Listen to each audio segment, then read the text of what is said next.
The Earth has always inspired people to dream of flight. Few aircraft have captured that dream more completely than the legendary Supermarine Spitfire. To those who flew it, it was more than a machine. It represented hope, courage, and survival during Britain's darkest days. Veteran pilots often described the Spitfire as perfectly balanced in the sky. Its graceful wings, remarkable agility, and powerful engine made it one of the most admired fighter aircraft ever built. Yet behind every Spitfire that took to the air stood thousands of ordinary civilians whose names history almost forgot. Wiltshire, England, 1940. Across this peaceful countryside, an extraordinary secret operation was underway. Entire communities were quietly transformed into aircraft factories. Thousands of men and women signed strict secrecy agreements, promising never to reveal what they were building, even to members of their own families. Many teenagers left school and were immediately assigned to wartime industries. Others received official notices ordering them to report for essential national service. They had no choice about where they would work. Government officials decided that for them. Some arrived expecting ordinary factory jobs.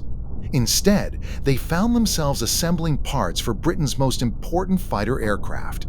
They quickly realized that every rivet, every panel, and every engine component could help determine the outcome of the war. The workers understood the responsibility placed upon them. Long shifts became routine, and exhaustion was simply accepted as part of daily life. Few complained, because everyone knew the aircraft they were building would soon be protecting British skies. Since war had begun in 1939, Britain had escaped the worst of Germany's attacks. Apart from scattered raids against ports and shipping, most of the country remained relatively untouched. Yet no one believed that peace would last. Across Europe, Adolf Hitler's armies advanced with astonishing speed. One nation after another collapsed under overwhelming military pressure. Millions of people found themselves living under Nazi occupation as Germany tightened its control over Western Europe. Eventually, Britain became Hitler's next objective. German planners believed that if they could destroy the Royal Air Force, control the skies, and weaken Britain's transportation and communication networks, an invasion would become possible. Once Britain fell, larger ambitions would follow. Standing in their way was an air force that was smaller in number but determined to fight. One of its greatest advantages was an aircraft that would soon become an icon, the Supermarine Spitfire. Its speed, maneuverability, and firepower allowed British pilots to challenge enemy fighters on equal terms. As battles intensified over southern England, the Spitfire earned a reputation for turning desperate situations into victories. However, German commanders soon recognized the threat. Destroying the aircraft in combat would not be enough. They also needed to eliminate the factories producing them. For that reason, manufacturing centers across southern England became high-priority targets, setting the stage for one of the most remarkable industrial stories of the Second World War. As the air war intensified, German bombers shifted their attention from military airfields to Britain's aircraft industry. Their goal was straightforward: destroy the factories, stop production, and prevent new fighters from reaching the front lines. One of the most important manufacturing centers stood in Southampton, home to the Supermarine Works, where large numbers of Spitfires were being assembled. The city was also a major port, making it an obvious strategic target. In late September 1940, waves of German bombers attacked the area. The first raid caused widespread destruction across nearby neighborhoods, damaging homes and claiming many civilian lives. Only days later, another major attack struck again with even greater force. The factory suffered severe damage, and experienced engineers, mechanics, and production workers were among those affected. For Britain, the loss threatened to slow one of the country's most valuable defense programs. But instead of surrendering production, British planners made a bold decision. Rather than rebuilding a few large factories that could easily be targeted again, they scattered production across dozens of smaller workshops hidden throughout the countryside. This strategy became known as dispersed manufacturing. Teams of engineers traveled across southern England searching for garages, warehouses, bus depots, repair shops, mills, and other ordinary buildings that could secretly become aircraft factories. Locations were chosen not because they looked impressive, but because they blended into everyday life. Salisbury soon became one of the largest and most productive centers in this hidden manufacturing network. People from many different backgrounds were recruited. Hairdressers, mechanics, office workers, apprentices, shop assistants, and young school leavers suddenly found themselves learning aircraft construction. Many had never handled industrial tools before. Experienced craftsmen trained newcomers in drilling, riveting, metal shaping, wiring, and precision assembly. Every task demanded accuracy because even the smallest mistake could affect an aircraft flying at high speed. The work was physically exhausting. Long hours, strict inspections, and constant pressure became part of daily life. Yet workers rarely questioned why such effort was required. Most never saw the complete aircraft they were helping to build. Each factory specialized in only a portion of the process. Wings might be produced in one building, fuselages in another, while engines and internal systems were assembled elsewhere. Final assembly took place at separate locations, keeping the entire operation hidden from enemy intelligence. To anyone walking through Salisbury, nothing appeared unusual. Behind the doors of ordinary businesses, however, thousands of aircraft components were being built every week. Even local residents living only a few streets away often had no idea that one of Britain's most important wartime manufacturing programs was operating almost in plain sight. The success of this remarkable system would soon prove that secrecy, determination, and ordinary citizens could become just as important as the pilots fighting high above them. As production expanded across Salisbury, secrecy became just as important as speed.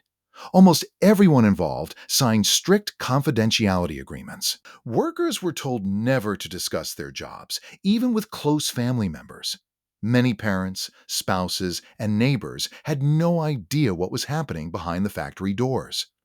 To the outside world, these buildings looked completely ordinary. Bus garages, motor repair shops, warehouses, and workshops continued to appear as normal businesses. Behind those walls, however, skilled teams were carefully assembling Spitfire components every day. Photographs were extremely rare. Cameras were discouraged around production sites because officials feared that even a single image could reveal valuable information to enemy intelligence. As a result, very few visual records of these hidden factories survive today. Each section of the aircraft was produced separately. Workers focused on individual parts such as fuselages, wings, cockpit sections, or internal equipment. When one section was completed, it was quietly transported to another location where the aircraft gradually took shape. Many employees spent months building components without ever seeing a finished airplane. Heavy tools echoed through the workshops from morning until late at night. Riveters, engineers, inspectors, and mechanics worked side by side, learning new skills while improving production with every aircraft. Protective clothing was often oversized and uncomfortable, but workers adapted quickly. Long shifts became routine as everyone understood the importance of maintaining production. Despite constant pressure, morale remained surprisingly strong. People encouraged one another, solved problems together, and took pride in knowing their work would soon reach Royal Air Force squadrons defending Britain.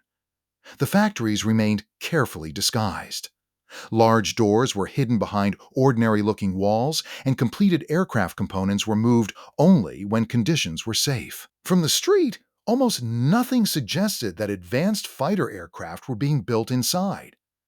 This remarkable network allowed Britain to continue producing Spitfires even after major factories had been damaged. The system depended not only on engineers and pilots, but also on thousands of ordinary citizens whose dedication remained hidden from the public for decades. Their quiet work behind closed doors became one of the most important foundations of Britain's air defense. Once individual components were completed, they were transported to assembly sites located outside the city. One of the most important was High Post Airfield, where hundreds of Spitfires received their final assembly before taking to the skies. The operation remained carefully hidden. The Spitfire was far more than an aircraft. It became a symbol of determination, built not only by engineers and pilots, but by thousands of ordinary men and women whose identities remained hidden behind strict wartime secrecy. Their work helped keep Britain's defenses alive during one of the most dangerous moments in modern history. But this story is far from over. In the next episode, we'll uncover what happened after these newly built Spitfires left the hidden factories. We'll follow them to the front lines, meet the pilots who flew them into battle during the Battle of Britain, and discover how this legendary fighter earned its place as one of the greatest aircraft ever built. We'll also reveal the incredible role played by the civilian ferry pilots, many of them young women, who risked their lives delivering brand new Spitfires across wartime Britain. If you enjoyed this documentary, please consider subscribing, because next week's chapter continues the story where this one ends. Until then, thank you for watching, and we'll see you in the next episode of Silent History. Fuselages, wings, engines, and cockpit sections arrive from different workshops on covered trucks. Inside large hangars, skilled mechanics connected every component, installed the aircraft systems, and carried out detailed inspections before each airplane was prepared for flight. Every completed Spitfire went through a series of ground tests. Engine performance, landing gear operation, flight controls, and fuel systems were all carefully examined. Only after passing these inspections would the aircraft be cleared for its first test flight. Nearby, another hidden production center operated at Chatty's Hill, surrounded by woodland that helped conceal its activities from enemy aircraft. The factories blended naturally into the countryside. Trees were left standing around many buildings to provide camouflage, making the sites difficult to identify from the air. Workers remembered the demanding conditions. Some spent long hours cleaning engine components with powerful solvents during freezing weather, while others carefully installed wiring, control cables, and propeller assemblies. Every bolt and safety wire had to be checked repeatedly, because even the smallest mistake could put a pilot's life at risk. After final inspections, experienced test pilots climbed into the cockpit for the aircraft's first flight. These flights confirmed that every newly built Spitfire performed exactly as expected before it could be delivered to operational Royal Air Force squadrons. Many of the pilots who collected these aircraft were members of the Air Transport Auxiliary. Although they were civilians rather than combat pilots, they accepted the responsibility of flying brand new fighters across Britain, often alone and without radio support. For many, flying a Spitfire for the first time became an unforgettable experience. Pilots frequently described its responsive controls, remarkable balance, and smooth handling as unlike anything they had flown before. In the air, the aircraft seemed almost effortless to control, quickly earning a reputation as one of the finest fighter aircraft of the Second World War. While combat pilots received much of the public recognition, thousands of factory workers, engineers, mechanics, inspectors, and ferry pilots quietly ensured that a constant stream of Spitfires continued reaching the front lines, where every aircraft could make the difference between victory and defeat.